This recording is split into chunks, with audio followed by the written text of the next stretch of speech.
the end of that meeting, I was able to chat with their teachers. They were able to, Saige and Saint were able to actually go in their classroom and spend some time, because it was going to be a big transition. But I prepared for that because we had already been up to the school at least 4 or 5 times, so they were already familiar with where we were going, leaving from home, and then they were getting used to seeing the hallways and the classrooms and all that. But they had just met their permanent teacher for that time. Great communication with the teachers. Everything went so well. The IEP team was very professional. They made it a very smooth process, and I know a lot of people don't get a great experience with the whole IEP process. Mine was like butter, very smooth. I could not ask for anything else. So at the end of the day, they were placed in the classroom they needed to be, and everything going great. Now, the IEP process is still a process. They just so happen to get an emergency placement for it. So teachers, they have to take data for maybe like 6 weeks or so to see what your child can or cannot do, they're pretty much observing them for the whole first 2 months of school. So after that data is collected, you will receive a notice of meeting letter to discuss IEP eligibility. You should get a notice form. It will probably be sent home in your child's folder, but you should be given ample amount of time for the notice. I'm not sure how many days it is, depending on what state you live in and what county, whatever. But if you do not get that letter, it's a problem, because you have to have that letter, because you have to have it signed and you have to give it back, because everything is documented. So the eligibility meeting is a collaborative meeting with the IEP team. Again, everything's collaborative, to discuss the data that your teacher took, to discuss the data that your teacher gathered for your child, as well as the occupational therapist, if they have one, the speech language pathologist. So everybody's gonna show you what they found. First they really want to look at your child as a whole. Do they have any health concerns? Do they have to take medications around the clock while they're at school? Are they in a wheelchair? Are they deaf? Are they blind? You know, the immediate issues like that. This is the summary of interventions prior to the IEP referral. So his teacher stated that he's participating in a modified curriculum, receives small group instructions and individualized instructions, and that includes adult support for lunch, recess, and specials. Specials are art class, music class, computer class, Spanish class, adaptive PE. He's following prompting, redirection.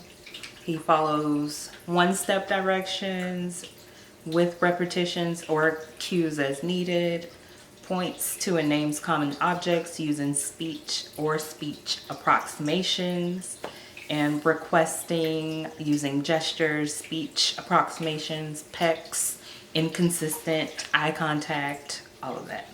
So the data the team collects, depending on where you live, it will have a score scale of which they go by to give some type of cumulative number. The test that they use is called a Kaufman Test of Educational Achievement, 3rd edition. The standard scores for that, for being within normal limits, is 85 to 115. Most of their scores range between the 40s and high 70s. So that prompts the need to look deeper. Let's see what Sage and Saint needs. Let's adapt some of the things that we do to help them succeed. So this is still all the eligibility meeting. I'm still on one thing. So I'm not gonna go through all these numbers because no. So after you go through all of this data, there's a question that has to be asked, and that is, have interventions been implemented and monitored as designed for an appropriate time to show effect or lack of effect in the identified areas of concern? So that is a yes or no question. That's saying, yes, it's worked, let's continue with the IEP. No, it hasn't worked, let's stop. So if you say no, they're not eligible for IEP meeting, because if you say no, you're saying all the accommodations that the personnel has provided has not worked. With the eligibility meeting, with all the data they collected, they are going to diagnose your child. Now, already having a diagnosis versus the school diagnosing them are two different things, because the school board cannot go with data that another system or doctor or psychologist has used. They have to provide their own data. They have to provide their own diagnosis. So they diagnose both of them with autism spectrum disorder secondary to speech language impairment to be eligible for the IEP. So in another short amount of time, you will receive another notice. This notice will be about developing the initial IEP, or a IEP draft meeting. The draft meeting is basically, the IEP draft meeting is another collaborative meeting. Like I said, the whole IEP team will always be with you. It's not just a parent-teacher conference type of thing. They're going to go over what accommodations that they need and if they can accommodate them at that particular school. So you will get a draft a week prior to your final IEP meeting. Now, me being proactive again, when I got the draft, I made sure I read it, but I didn't know what the hell it was talking about. So let's start there. You don't have to know what it's talking about though, because you are going to be resourceful and ask your friends that work in physical.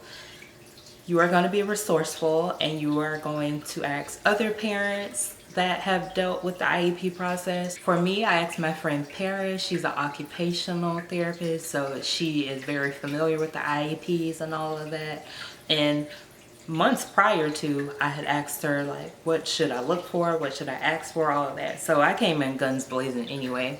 And I also asked my sister in Tampa, because she is also a special education teacher. I asked her to look over it. So make sure you are using your resources. Ask someone to look over it with you. When you're going over it, make sure you tell them your child's strengths and weaknesses. So when you do this IEP meeting, you can get the best bang for your buck, basically, because you don't want to have to keep having a meeting to tweak this or that, because it really, to me, you shouldn't be calling a meeting that often, but you do have the power to. Going over the draft IEP and all that stuff, Paris gave me a thumbs up with it. She gave me a thumbs up with it, but I don't know, it was still like a mumbo jumbo to me at that moment. So with the final IEP meeting, that's when it kind of came full circle for me, because I really wasn't I don't know, maybe I was just lost for a little bit or whatever, but it was a lot.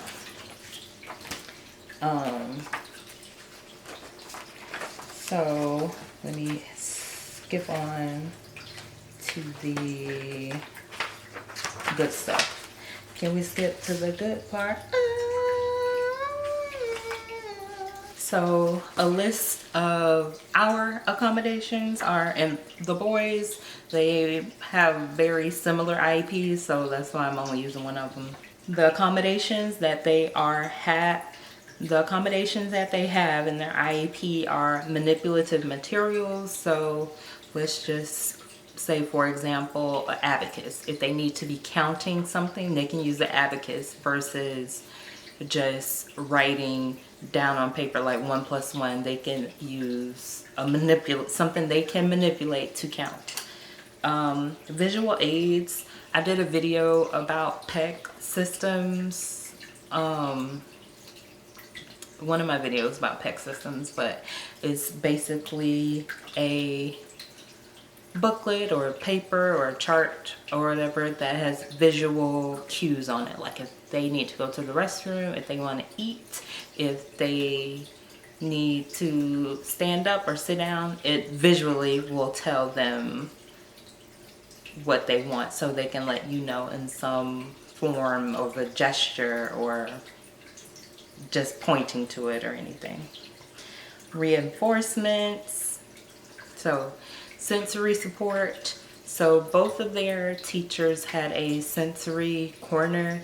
Like if they got a bit overwhelmed or they needed to stim somewhere, they had a nice spot that they can go to specifically for that. So they had already had it. Accept close approximations. Specifically Saige, he has apraxia, so some words he cannot form fully yet. If Saige were to say bathroom, he might say buh instead of saying bathroom, but I know that since he said a B word, he could be talking about the bathroom, and we're gonna accept that close approximation because he is still communicating. Allow extra time to respond. Allow student to give oral responses. Breaking material into manageable parts. So basically making things a little short and sweet instead of giving like a full lesson plan. Checking work frequently to ensure understanding. Extra time given if student effort is shown. Give short, concise directions. Repeat directions as needed. Present information auditorily and visually. Provide individual assistance. Read material / test to students. Use drill and repetition. So those are things that we were already doing at home. So this IEP is just saying we're gonna do this at school too.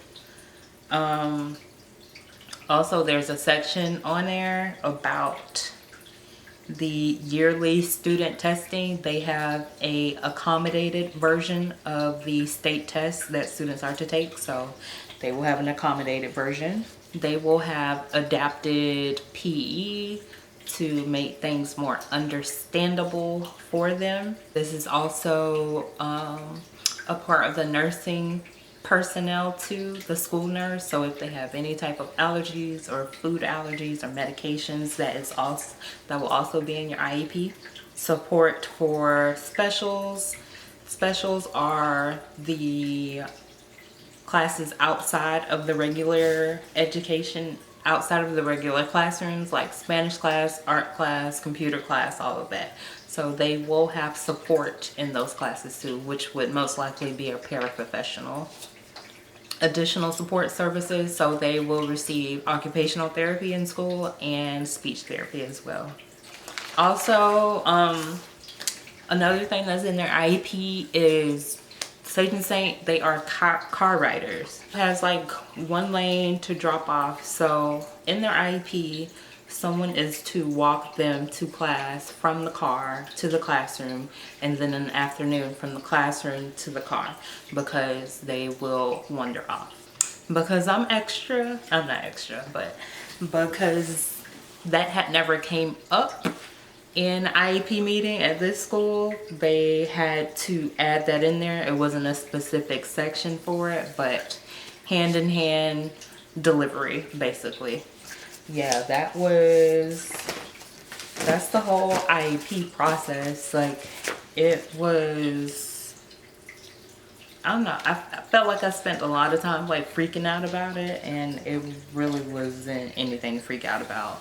Very smooth sailing.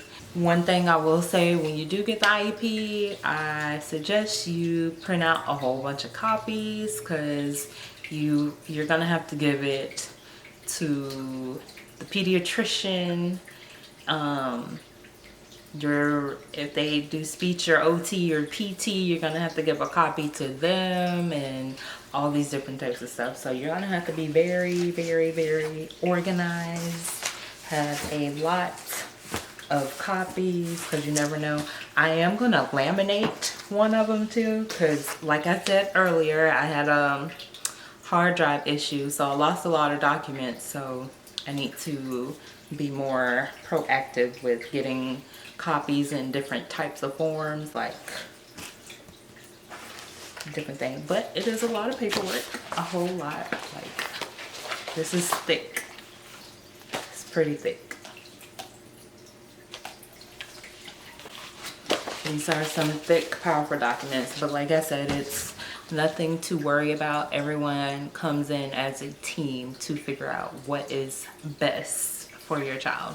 But that's all I have to say about IEP. My last tips are to say, make sure however your child learns best at home, whatever those accommodations you already do for your child at home, make sure you suggest them in the IEP meeting. But that's all I have for today. Thank you guys for watching, and stay tuned for my next video.